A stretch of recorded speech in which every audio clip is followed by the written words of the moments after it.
જો તમારી નોકરી આ કંપનીમાં લાગી જાય તો 6 મહિના પછી આ કંપનીને તમે ક્યાં જોવા માંગો છો?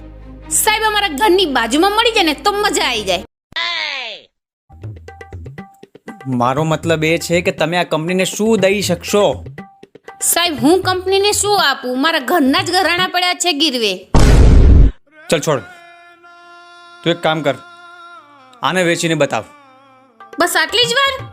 હાલો બારે. બહાર નહીં, અહીંયા વેચીને બતાવ. અહીંયા સાહેબ આ અમારા કંપનીની પ્રોડક્ટ છે, તમે લેવા માંગશો? નહીં. તમને જ પસંદ નથી તો તમે કેમ બનાવી આ? देखा आपने लापरवाही का नतीजा.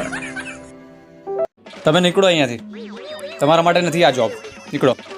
સાહેબ એકવાર ફરીથી એકવાર સવાલ પૂછો ને હું હવે વ્યવસ્થિત જવાબ આપીશ. ઠીક છે, છેલ્લો સવાલ પૂછું છું. આનો જવાબ પણ ન આપ્યો ને તો બહાર કાઢી મૂકીશ.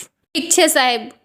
ઠીક છે, મને એ કહો કે આપણી કંપનીને એવું શું કરીએ કે એક જ વર્ષમાં ટોપ સુધી પહોંચી જાય? સૌથી પહેલા તો હું તમને જ હટાવી દઈશ.